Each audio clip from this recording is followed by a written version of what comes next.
Hey everyone, I'm Charting Man Dan with the Chart Guys, trader and technical analyst for the last 13 years. In this video, we're going to check in on the broader market, and there's a lot of conflicting opinions out there. And as we started this week, the NASDAQ was in a monthly uptrend, a weekly downtrend, a daily uptrend, an hourly downtrend. That's why there's so much confusion and uncertainty right now, and it definitely warrants being a bit patient. In this video, we're going to check in on the markets as a whole as the bulls showed up after a bearish end of last week, trying to alleviate concerns of weekly lower highs being set. Let's check in on the markets. All right, so we can see that bears from Friday, we ended last week pretty weak in Thursday and Friday, and with the higher open today and bull control of the morning, anybody that shorted on Friday was pretty quickly underwater in many names out there. And so this is the S&P 500 trying to confirm the daily uptrend. We know we have not done so yet at this point.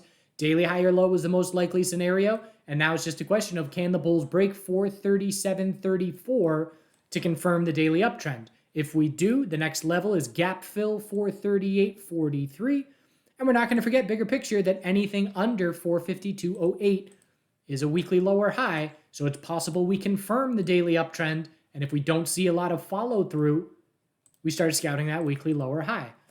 And again, this is the time to be patient in the market if you don't have clarity. And that's because there are so many time frames that are conflicting right now. Monthly uptrends, weekly downtrends, daily uptrends in many names out there. And so it means being patient. And one thing that I did today was there were multiple times today where the less likely scenario, in my opinion, played out. And that favored bulls, one of them being QQQ here. Bull move initially, retrace the majority of it. I was playing for this 5-minute lower high, and so shorting here with a stop over the high of the day and stopped out of QQQ. And then later in the day, looking for an hourly higher low. And once we got this kind of reaction and volatility, I said, I have no clarity right now. I have no edge in determining short-term direction. I'm not taking any more day trades today. And so that just essentially is being real with yourself and admitting, I'm supposed to be the guy that knows what's going to happen in the market in the most likely scenario. But I have to be able to say, I have no idea. Because otherwise, I'm just kidding myself and everybody else. So that was my stop trading for the day signal. And then from there, it's just focusing on the daily. QQQ is a daily inside bar. If it breaks bull, it's a daily higher low set in first hourly oversold conditions on a backtest of EMA support, which was previously resistance. It's still a good sign for the bulls if that level keeps holding. So we're going to watch resistance 370.48 from tomorrow. The bulls would have to break 373.74 if we're going to continue the uptrend. And we know the weekly resistance on the NASDAQ is much closer than many other names. NVDA, daily EMA 12, trying to form the higher low. And so we would have to roll over. We would pretty much have to fail 476 and then break the low of today to start to get real confident that a weekly lower high is shaping up. But again, today was just a day where, perhaps the weakness heading into the weekend was people expecting potential bearish headlines in geopolitical situations, and that didn't happen. And the fact that the VIX was up 20% on Friday and then dropped 16% from that high into today shows a lot of, protection, but then, okay, everything's fine if, nothing happened, so exit that protection. And so, again, a lot of short-term bears feeling pressure with today's action. Tesla, as we know, the weekly equilibrium is going to be determined by the earnings reaction on Wednesday. So trying to get a daily bounce going, but even if we do, just going to scout the daily lower high, and Wednesday will determine whether we're headed towards weekly support of 234 or weekly resistance of 269. Healthcare daily uptrend confirmed. So this is one of our keys last week, talking about how if the broader market bulls are for real on this bounce, we've got to see all the weaker sectors start to confirm daily uptrends and follow the NASDAQ, which has already done so. So XLV daily uptrend confirmed. We're not going to forget that a weekly lower high is the most likely scenario, anything under 135.11. But now the question is, we have a new benchmark support level. How long can bulls maintain the daily uptrend from here? If we start seeing bull breaks that lack follow through, we start scouting rising wedges for weekly lower highs. And if you'll remember, we were scouting Microsoft and Meta 4-hour rising wedges for this last weekly lower high that we set. and it ended up doing a nice job of setting those lower highs. So we'll be keeping an eye on whether or not XLV Healthcare follows through. Because again, if it doesn't, then we scout the rising wedge. And so what would that rising wedge look like? Again, it's not very developed at this point in time, but let's just use some hypotheticals. Itchy mustache hair. So if we were to have a pullback tomorrow, something like that. Just something we're going to keep an eye on, bigger picture, over the next few days. I'm also watching for the same thing in the financial sector. It too already confirmed a daily uptrend. Still some earnings to go. We've got the Bank of America earnings tomorrow. But one thing that stands out to me here is just the fact that on the hourly, we break resistance into a pullback. Break it by a few pennies into a pullback, few pennies into a pullback, few pennies into a pullback. It's not a rising wedge. I can't draw a rising wedge on this pattern, but there's a clear characteristic of a rising wedge, which is bull breaks that do not follow through. So again, same thing. We're scouting a weekly lower high as the most likely scenario. Anything under 34.96, we're back testing EMA resistance. And again, it's just a question of, are we shaping up? Let's see if we can draw a rising wedge here. Don't think so. More of a channel, but similar. So again, I'm not acting on these patterns. I'm not rushing into swing shorts. I'm just trying to pinpoint a place where I can say, that's either the weekly high, lower high, or I'm wrong, and use that level as my stop loss. Because if you're in a rising wedge, you can't use resistance as a stop loss, because if we get one more move up, it's just stop you out right into consolidation. So it's a bit tricky with these rising wedges. And I'm not even sure that they are rising wedges. I'm just taking some initial short-term pattern recognition, knowing it could align with the longer-term most likely scenario of a weekly lower high. And so now the next 2 days, I watch closely to see if they're shaping up. IWM, held daily support, higher low is set. Anything under 177.23 is just a lower high. So possibility that this equilibrium continues to tighten up. Might not get a break here for another few days, but a nice tightening range. And there's a handful of names that have nice tightening ranges. XLP, which is consumer staples, very beat up. And some of the most beat up names are KO and PEP.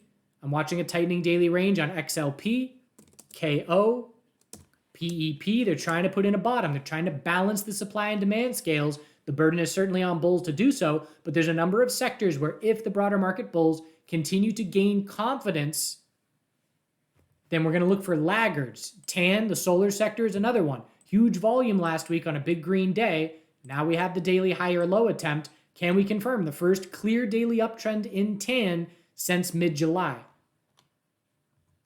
So again, it's going back to last week. Big names, the big seven, the semiconductors, they don't have anything to prove. The bulls are just fine in those names. And if you look at, Meta, daily EMA 12 trying to hold, Google, daily EMA 12 trying to hold, NVDA, daily EMA 12 trying to hold. They don't need any help. The bulls have been fine in these names. Who needs to show up is the weaker sectors. We saw XLU bottom from some extreme lows, and now do we see TAN, XLP, and these other names, ARKK, IWM, can they find bottoms? They're trying to defend support. They're definitely on the weaker side. ARKK, anything under 40.81 is a lower high. But gotta flip momentum and confirm daily uptrends, because it's got to be more than just the magnificent 7 stocks. MSOS still very tight, still just battling $7. Break is imminent here, very likely this week. 728 to 745 is the clear resistance zone. 675 to $7, clear support zone. And it's a battle going on there. Watching AI for a daily higher low to try and form. Can the bulls shift momentum? Or are we setting weekly lower highs soon? The dollar, daily lower high set. Can the dollar bears confirm the first daily downtrend in months from this entire bounce? That's the question on the table this week. Bears have to break 105.53 to confirm it. That would be a positive sign for the broader market bulls and for metals. The 10-year needs to do the same. It has not set a daily lower high yet. But if you're a broader market bull, these are other little pieces of the puzzle that you're keeping an eye on. You want the VIX to continue to reject from 20. You want the dollar to confirm a daily downtrend, the 10-year to confirm a daily downtrend. You want the weaker sectors to confirm daily uptrends. Metals, healthy daily inside bars overall. If we confirm 4-hour downtrends, then we'll be looking at daily consolidation being underway, and we'll scout daily higher lows. Bulls are trying to fend off the 4-hour downtrend confirming to keep the daily stair-step bounce going. We're going to be talking about gold a lot in the coming months as the bulls try and make their way back towards all-time highs, but we got to confirm a daily uptrend, and we got to confirm a weekly uptrend. Silver, same deal. Still work to do. Nice V-shaped bounce. Need to confirm a weekly uptrend. Oil, daily uptrend confirmed. So far, no follow-through. Are we watching for a weekly lower high? I am. Anything under 95.03, there's a lot of space for it. And if I'm a bear, I want to see daily bull breaks lack follow-through to try and shape up an eventual weekly lower high. And watching to see if that can align with an XLE weekly lower high, anything under 93. Natural gas, solid pullback, more than the bulls want to see. We are scouting a daily higher low with a lot of space for it to form, but because of the size of this pullback, there is also space for a daily lower high to try and form once we find it. Bulls have to confirm the 4-hour uptrend for the daily higher low to be set. But again, a bit more of a pullback than the bulls want to see. That's a 10% drop, almost a 15% drop from the highs. So overall, if you're a swing trader, if you're longer term mindset, sitting on your hands and being patient is definitely warranted. Again, these trends are very contradictory to themselves. And just as an example of what I did today on the daily time frame, saying I've got no clarity, I'm sitting on my hands for the rest of the day, you can essentially do that on the daily time frame, looking at the next week of trading. But for me, I know I'm not fighting the bulls too hard because they have daily uptrends in many places and the big names are still strong, but I'm watching to see if these daily uptrends that are now confirming lack follow through, because if they do, we'll start to use those to scout these weekly lower highs, which I'm anticipating are eventually the most likely scenario. It's just a question of, are they set yet? Or do we frustrate bears a bit more with another push up first? And the next 2 days are going to give us a whole bunch of information, and then we're going to be right into big tech earnings next week. So lots coming in the short term.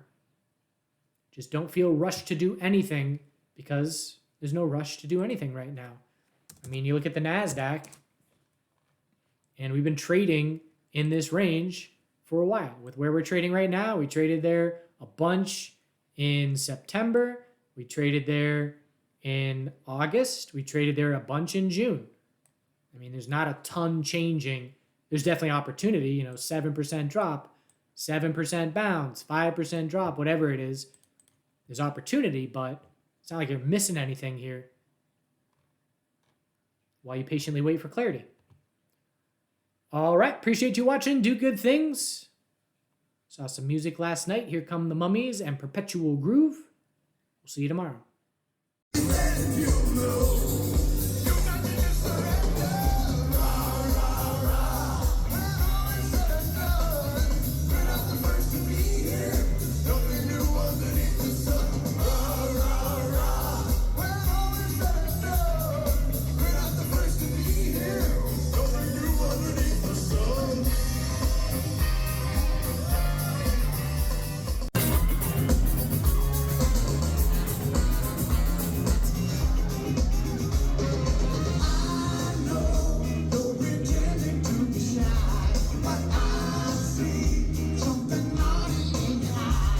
There's no shame in just being who you are.